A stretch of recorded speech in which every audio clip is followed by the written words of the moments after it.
विवेक जी, ये जो एक लार्जर कैनवस की बातचीत है, भारत जोड़ो यात्रा, भारत तो तब जोड़ेगा जब विपक्ष भी उसमें जोड़ने की कोशिश करेगा। महाराष्ट्र के अंदर भी हमने देखा कि शरद पवार, ये उम्मीद थी कि शायद शरद पवार उसमें जोड़ सकते हैं, उद्धव ठाकरे उसमें आ सकते हैं, लेकिन शरद पवार और उद्धव ठाकरे दोनों नहीं गए। हालांकि उनकी तरफ सुप्रिया सुले गई, इनकी तरफ से आदित्य ठाकरे गए। तो क्या एक रिलक्टेंस है अभी भी, या बार्गेनिंग की स्थिति खुली रहे, समर्थन भी है, लेकिन आप हमारी समर्थन को टेकन फॉर ग्रांटेड मत लीजिए, ये भी है इसमें? विवेक जी, आपको अनम्यूट करना पड़ेगा अपने आप को।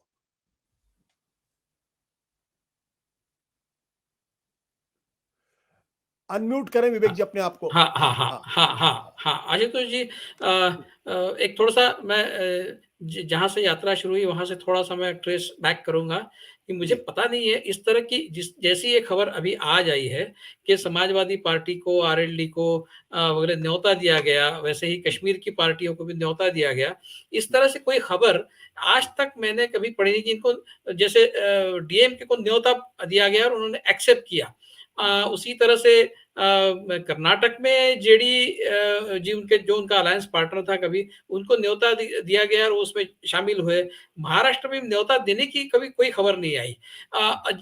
जितना मैंने मतलब मेरी शायद मेरी इंफॉर्मेशन गलत भी हो सकती है, लेकिन सीधे सीधे अंदर से कोई मैसेज गया हो और फिर वो यात्रा में शामिल हुए तो ऐसा हो सकता है। लेकिन इस तरह से ओपनली कोई खबर बाहर आए कि इनको न्योता दिया गया और उसके ऊपर फिर उनका रिएक्शन आए, ये पहली बार ही मैं सुन रहा हूँ। तो ये मुझे बहुत इंटरेस्टिंग लगता है। जहां तक महाराष्ट्र की बात है, आपने सही बताया कि वो शरद पवार जी जो है और उद्धव ठाकरे वो खुद नहीं आए, क्योंकि जिस तरह से अभी उत्कर्ष जी ने कहा कि समाजवादी पार्टी अगर इसमें शामिल भी होना चाहती है तो वो अपने टर्म्स पर शामिल होगी, क्योंकि वो they would not like to be seen as playing second fiddle to Rahul Gandhi. Akhilesh Yadav Rahul Gandhi के सहयोगी है उत्तर प्रदेश में, इस तरह से इमेज शायद वो अपनी नहीं बनाना चाहेंगे। वो इक्वल टर्म्स पे शायद उसमें शामिल होंगे, या फिर हो सकता है वो अपना कोई एमिसरी भेज दे, वो खुद ना जाए। जैसा महाराष्ट्र में शरद पवार काफी बड़े नेता है, उद्धव ठाकरे भी महाराष्ट्र के एक बड़े नेता है, वो अगर राहुल गांधी की इस यात्रा में शामिल होते तो मैसेज शायद गलत जाता कि देखिए अभी मतलब यात्रा तो लीड राहुल गांधी कर रहे हैं और उसमें ये शामिल हो जाए, इतने बड़े लीडर्स अगर शामिल होंगे तो मैसेज शायद गलत जाएगा कि ये सेकंड फिडल है। तो उसी तरह से शायद अगर समाजवादी पार्टी के नेता सोच रहे हैं तो मैं उसमें कुछ गलत नहीं समझता। लेकिन अखिलेश यादव जी का जो मैसेज है वो मैसेज काफी क्रिप्टिक है, उसमें से कुछ भी मीनिंग निकालना बहुत मुश्किल है। वो ये कह रहे हैं कि वो सब ठीक है लेकिन who will tackle the BJP. अब इसका क्या मतलब निकाला जाए? अगर आपको बीजेपी को टैकल करना है तो आपको तो साथ में आकर ही टैकल करना पड़ेगा, इस तरह की स्थिति आज बनी हुई है।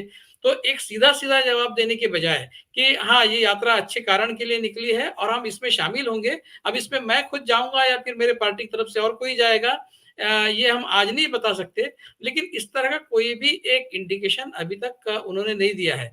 जैसे महाराष्ट्र में पार्टी के दो बड़े नेता सुप्रिया सुले शामिल हो गई, उद्धव ठाकरे के बेटे शामिल हो गए, तो ये भी कर सकते हैं अखिलेश जी, ये भी कर सकते हैं, ये भी बता सकते हैं कि हमारे पार्टी की तरफ से ये नेता जाएंगे, उसमें खुद ना जाए भले ही।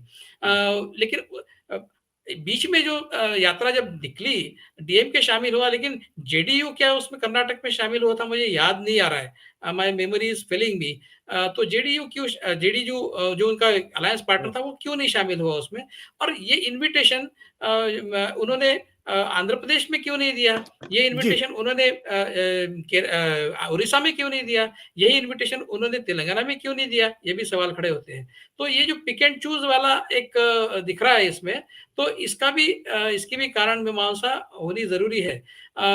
ये बात तय है कि जो पार्टी के सबसे शीर्षस्थ नेता है वो राहुल गांधी के साथ उनके सहचरी बल्कि शामिल नहीं होंगे, और उसमें कुछ गलत नहीं ऐसा मुझे लगता है। लेकिन पार्टी की तरफ से कोई ना कोई उन्होंने भेजना चाहिए, इतना बट तो विवेक जी, सपोर्ट होना एक चाहिए। जी एक पॉलिटिकल एनालिस्ट होने के नाते, अगर तमाम विपक्षी दल इस बात पर सहमत है कि भारत जी में इस वक्त नफरत की राजनीति चल रही है, भारत का संविधान खतरे में है, संस्थाएं खतरे में हैं, लोकतंत्र खतरे में है। ये अगर विपक्ष एक नैरेटिव अलग अलग तरीके से बनाने की कोशिश करता है और बार बार इसको मजबूती के साथ कहता है, तो फिर शरद पवार हो या उद्धव ठाकरे हो, इनको एक मैसेज देने के लिए पब्लिक पब्लिक एट लार्ज को कि देखिए गंभीर मसला है, इसलिए हम सब लोग इसमें एक साथ आ रहे हैं। ये सोच की कमी नहीं दिखाई पड़ती आपको? हाँ, वैसे आइडियली तो वैसे होना चाहिए, लेकिन ये पॉलिटिक्स है, पॉलिटिक्स में हर कोई अपनी साख बना के रखना चाहता है। वो राहुल गांधी के साथ जब चलेंगे शरद पवार, तो उसका एक मैसेज अलग जाएगा। मैसेज ये जाएगा कि देखिए इतने बड़े नेता हैं, लेकिन राहुल गांधी जिस यात्रा को लीड कर रहे हैं उसमें शामिल हो गए। अगर शरद पवार अपनी खुद यात्रा निकालते कोई बात नहीं, मतलब वो लोग समझ सकते थे, लेकिन राहुल गांधी की यात्रा में अगर वो शामिल हो जाए, उद्धव ठाकरे शामिल हो जाए, तो कहीं न कहीं इनकी दोनों की कुछ मजबूरी है और उनको राहुल गांधी के साथ चलना ज़रूरी पड़ा है, इस तरह का एक मैसेज जाता है। इसलिए उन्होंने शरद पवार जी ने सुप्रिया सुले को भेजा और उद्धव ठाकरे ने अपने बेटे को भेजा।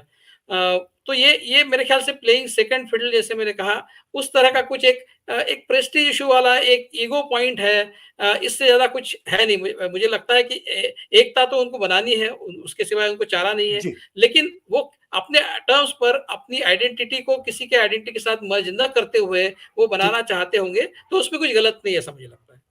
सत्य हिंदी का ऐप डाउनलोड करें गूगल प्ले स्टोर पर।